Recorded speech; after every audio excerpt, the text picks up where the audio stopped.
വടക്കൻ കേരളത്തിൽ വേനൽ മഴയ്ക്ക് സാധ്യതയുണ്ട് എന്നുള്ള റിപ്പോർട്ട് ഇപ്പോൾ വരുന്നുണ്ട്. അടുത്ത 3 മണിക്കൂറിൽ കോഴിക്കോട്, വയനാട്, കണ്ണൂർ ജില്ലകളിൽ ഒറ്റപ്പെട്ട ഇടങ്ങളിൽ നേരിയ മഴയ്ക്ക് സാധ്യതയെന്ന് കേന്ദ്ര കാലാവസ്ഥാ വകുപ്പ് മുന്നറിയിപ്പ് നൽകിയിട്ടുണ്ട്. അലക്സ് റാം മുഹമ്മദാണ് തിരുവനന്തപുരത്ത് നിന്ന് ചേരുന്ന വിവരങ്ങളുമായി. അലക്സ്, ആദ്യം തന്നെ കൺഗ്രാറ്റുലേഷൻസ്, JC ഡാനിയൽ പുരസ്കാരം ലഭിച്ചതിന്. ഇനി നമുക്ക് കാലാവസ്ഥയുമായി ബന്ധപ്പെട്ടുള്ള റിപ്പോർട്ടിലേക്ക് പോകാം. സോ മച്ച് പ്രവിത, ഇതിൽ നമുക്കറിയാം സംസ്ഥാനം ചുട്ടുപൊള്ളുകയായിരുന്നു.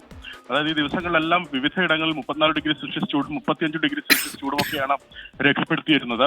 ഈ വേനൽ ചൂടിന് ആശ്വാസമായി വേനൽ മഴ പലയിടങ്ങളിൽ ലഭിച്ചു എന്നുള്ളതാണ്. ഇന്നിപ്പോൾ കോഴിക്കോട് മുക്കത്ത്, അതുപോലെ കോട്ടയം, പൂഞ്ഞാറിലൊക്കെ മഴ ലഭിച്ചിട്ടുണ്ട്. അത് ഇടിമിന്നലോട് കൂടിയ നേരിയ വേനൽ മഴയാണ് ലഭിച്ചിരിക്കുന്നത്. എന്നാൽ ആ മേഖലയിൽ ആശ്വാസത്തിന് വകയുണ്ട്.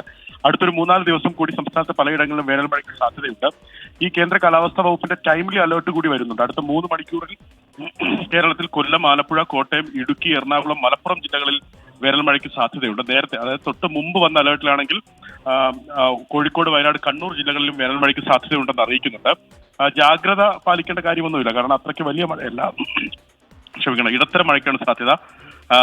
എന്നാലും അടുത്ത ദിവസങ്ങളിൽ പകൽ ചൂട് ഒരുപക്ഷെ പലയിടങ്ങളിലും നേരത്തെ ഉണ്ടായിരുന്നതുപോലെ തുടരാൻ സാധ്യത നിലനിൽക്കുന്നുണ്ട്. മറ്റൊരു പ്രധാനപ്പെട്ട മുന്നറിയിപ്പുള്ളത് തീരവുമായി ബന്ധപ്പെട്ടാണ്. പ്രത്യേകിച്ച് കന്യാകുമാരി തീരത്ത് ഉയർന്ന തിരമാലയ്ക്കും കള്ളക്കടൽ പ്രതിഭാസത്തിന്റെ ഭാഗമായി ഉയർന്ന തിരമാലയ്ക്കും കടലേറ്റത്തിനും സാധ്യതയുണ്ടെന്ന് ദേശീയ സമുദ്രസ്ഥിതി പഠന ഗവേഷണ കേന്ദ്രം അറിയിക്കുന്നുണ്ട്. മത്സ്യത്തൊഴിലാളികളും തീരദേശവാസികളും ജാഗ്രത പാലിക്കണം. യെസ്, അപ്പൊ അങ്ങനെ വേനൽ മഴയ്ക്ക് സാധ്യതയുണ്ട് എന്ന് പറയുമ്പോൾ സത്യം പറഞ്ഞാൽ വല്ലാത്ത ചൂടായതുകൊണ്ടേ വേനൽ മഴ എന്ന് കേൾക്കുമ്പോൾ വല്ലാത്തൊരു സന്തോഷമാണ് വരുന്നത്. പക്ഷെ വടക്കൻ ജില്ലകളിലേ ഉള്ളൂ